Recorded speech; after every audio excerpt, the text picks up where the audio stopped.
What's up, guys? This is Coach Grant with First Down Training, and today we're going to be breaking down some of Baker Mayfield's throws from training camp this past week. We're going to be talking about how you guys can throw on the run, how you guys can change up your arm angle and maybe throw a little bit sidearm, and then just some of the essential quarterback mechanics that you guys need to have when you're just throwing normal from the pocket, okay? And guys, if you're a quarterback and you want to get better at reading coverages, being able to understand defenses, know what the defense is going to do before they do it, check out that link in the description that says how to read defenses, where you get access to 100+ breakdowns just like this one, but instead of breaking down mechanics, we're going to be breaking down NFL defense. We're going to be talking about why guys move certain ways, how to recognize that coverage, how to beat that coverage. Plus, you get 4 new videos every single week. So 100+ already loaded, ready for you to go, and then 4 new every single week, only $10 a month. Hope to get you guys on that soon. Link in the description that says how to read defenses. Let's get started. So, first things first, we're going to mainly talk about this foot strike, how quick he's able to get that down while he keeps that front shoulder nice and quiet, allows his hips to shoot him through, and we're going to be talking about how much he pivots off this back foot, okay? This is not normally something that I don't necessarily teach a pivot this much because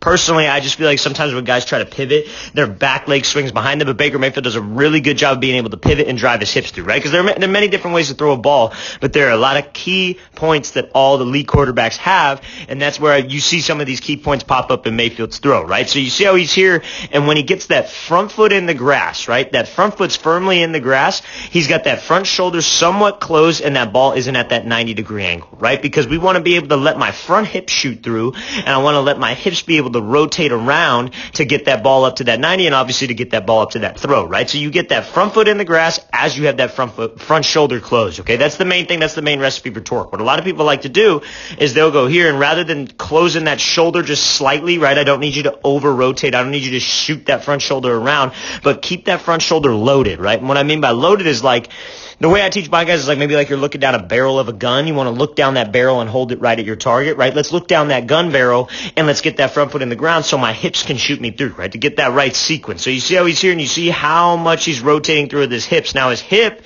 it's not necessarily his back hip rotating through, it's also his front hip being able to swing open. If you guys could get your front hip to swing open, that's going to help you guys keep your hips level and your shoulders level so you could be in this square position when you guys finish on this throw, and then that's when we get a clean release point, right? So when we're here, front foot gets down, my shoulder gets closed, my hips are shooting through, and that's how we create torque, right? That's how we get that snappiness to the motion. When you get your hips through, your front shoulders closed, you get that snappiness, and you see how it's his hip drive that brings him up to that 90-degree angle. When he gets up to that 90, he's not holding it forever. Everybody loves to take the freeze frame right here, but they don't realize that that's just a portion of this throw, right? We want to be able to rotate with my hips, and my hips are what brings me through. Now, you see when Baker Mayfield finishes on this throw, he's not swinging that front hand down, he's not leaning out of it with his head, and he's not swinging the elbow down towards his hip, right? He's keeping his upper half nice and square, right? Square hips, everything's level. He keeps his head in the same spot because that won't affect his release, right? What a lot of people like to do, and you see when he releases this thing, he's at a great position to be in with his arm, right?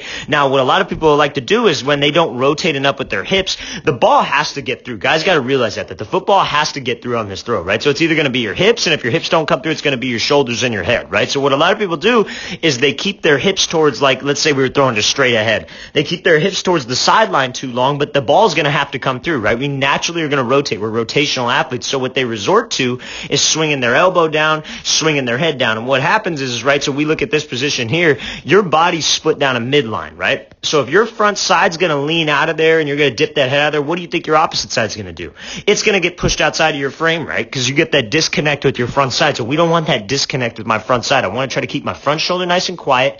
I want to try to keep my hips the best I can square to the target and let that football rotate through and being able to keep that front hand nice and tight for torque and being able to keep my shoulders closed, slightly closed as my hips are shooting through to be able to shoot that ball through. And you see how this ball here, it's trailing his back hip. His back hip is coming through before this ball. You see he gets his back hip to his belly button. Back hip to where your belly button was and be able to keep those hips there. What a lot of people do, and I can't stand this either, is their hips will end up over here on this throw. And when your hips end up on the other side of this throw, like you replace, like you line up with your, like wherever your back is and your hips end up on that opposite side and you replace your front shoulder with your right shoulder, that's when we got a problem, and that's when we're not going to have that snappiness or that torque to the motion, right? So this is a great job here by Mayfield, and you see, again, just trust in my hands, let that wrist flick go wherever I want that ball to go. Let's watch this throw full speed. So driving this thing, get the front foot down, and flick that wrist, give my guy a shot. Okay, so now we're going to be talking about this throw on the run here. We're going to be talking about how you change up that arm angle on the run, and how when we're escaping this pocket, we don't have a lot of time to work, so it's got to be a quick sequence of your throw. Okay, so now, On the run here, you see how when he lets this thing go, he goes back with that front shoulder as he steps with the right leg, right? I think that's the main key throwing on the run, and that's what a lot of quarterbacks don't necessarily do. When they throw on the run, they'll step with the left leg. That'll start the motion, and by the time the right leg gets in the grass here, like Mayfield has, they'll already be opening up their shoulders. They'll be spreading that chest. They'll be here, and they'll be at 90. They'll be opposite 90, right? And I'm not saying that there's one way to take the football back, right? Because everybody takes it back different. You see Mayfield drops his thing maybe a little bit lower than most, right? Or maybe not lower, but a little bit different. It's got a little bit like, it's not like a Drew Brees short arm. It's not like an Aaron Rodgers where he's real quick and doesn't really get to that perfect 90.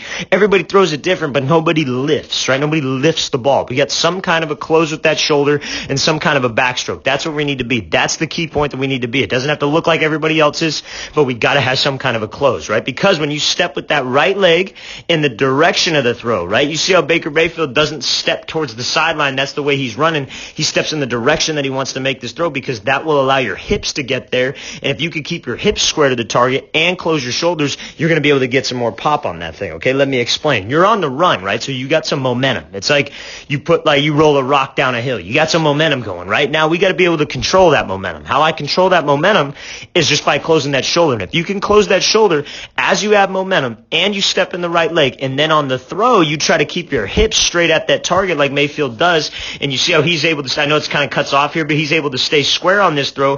He doesn't let his hips shoot out of there. Then we're going to have a lot of torque on this ball. Now it's just about being consistent. And how I'm consistent is I let my wrist flick go like I'm throwing at a dartboard, right? Your arm does not play a huge factor. You're on the run, right? So you're going to have power if you close that front shoulder, if you keep those hips square. Just trust your hands, let that thing fly, and I can't let my front elbow swing out or lean out with my head, right? Guys usually don't lean out of the throw with their head when they throw on the run, but those are some of the key points you guys got to be able to do. Now, why do I say keep your hips square, right? Other than the fact that it gives you a little bit more of snappiness to the motion and torque, let's say you were here, and Mayfield has to change up his arm angle on this one, right? And again, if your upper half is clean, it makes it a lot easier to do that. If you're square at release point, you could change up that arm angle. He swings that left leg through. That's the key on this, fellas. If you could stay square with your whole upper half, step with the right leg, close your shoulders as you step with the right leg, swing the left leg through, and you stay square, there's a lot of snap. There's a lot of a whip to that throw, right? It's like a crack and a whip at somebody, right? That's a good job. And now, if you had to change up that arm angle, maybe you got to throw into a tight coverage, throw into a window, you can do that because your mechanics are clean and you can trust your hands and put it and fit it in that tight window, right? So now, why don't you want to swing your hips out of there? Because let's say you're on the run here, and again, we talk about that midline, right? We talked about that in the last clip. Your body's on that midline. Let's say your hips just swing open right here, right? You're on the run, your hips swing open. That's going to force your upper half to go because, again, you got momentum, and that's going to let your arm fly. And we're not going to be consistent, and your arm's going to be going across your frame rather than flicking and extending out in front of your frame, right? So that's why it's important also to keep your hips square and to step with that right leg in the direction of the throw, right? Now, let's say Baker Mayfield comes here, and maybe he steps a little bit too far this way. His hips are going to end up going this way, and then we're fighting the motion the whole time, right? You want to step in the direction you're going, close your shoulders, stay square, trust your hands, and let that thing fly. Let's watch it again full speed one more time. So again, getting out of this pocket, making sure we stay square. Great shot here by Mayfield, fitting this thing into tight coverage. Okay, so now, this is going to be kind of the same principle. I just want to talk about this because we're going to talk about how when you don't have to change up an arm angle or when there's a situation when you got to get this ball out, this is something that I want to focus on. When he's here, right? And I know this is just practice, but we got to get better, right? This is the situations in practice that we got to work. You see how when Mayfield throws this thing, where's he holding this thing? Middle of his chest, right? A nice, relaxed, opposite equal position, right? Just holding that thing nice and relaxed, relaxed traps, relaxed shoulders, because that's how quick my release has to be when you're out of the pocket, right? And you see how it's just a quick trigger. There's no load up on the throw. It's just a quick trigger right now. He steps with the right leg, as you can see, steps with the right leg in the direction of the throw. He closes that shoulder, swings the left leg through, and he gets that ball through. And again, look at his hips. Hips stay square, shoulders stay square. He doesn't go here, and he doesn't finish with his hips going towards the sideline. He finishes with his hips and his shoulders square to the target. But now, the thing is, fellas, what everybody will do on the run is they'll load up with this football. They'll either raise it up to their ear and they'll tighten down that shoulder to be a two-part sequence. They'll get out, they'll shoulder, and then they'll throw, right? That's not consistent. We don't have that luxury in an actual game because when you're in an actual game here, you're going to have to get it out right now. It doesn't matter when you're ready to throw this thing. It matters when the receiver's ready for this thing. So let's be comfortable throwing this ball from right there. When you guys are warming up, a good thing you guys can do is try to, like, you know, a drill where you like fall forward and you have to take off and run, and it's working on your sprints, it's working on your get off. Kind of do the same thing, like fall forward and step with your right leg and go straight from your chest or wherever you hold that ball, wherever that ball carriage is, and go straight back with your shoulders and throw to get used to the fact of having that quick release, get it out of your hands, letting the ball fly. I don't want to be loading up when I'm on the run. Let's watch this thing full speed again. I hope that makes sense. If it doesn't make sense, don't hesitate to ask me in the comments, right? But it's just a quick release, quick trigger, keep my hips square. All right, guys, I really want to thank you for watching. I really appreciate it. Again, if you guys have any questions, leave those in the comments. Like I said, I'll get back to you as soon as possible. And if you guys want to get better at reading coverages, check out that link in the description that says learn how to read defenses. I really appreciate that. Hope to get you guys on that soon. I'll see you guys next time.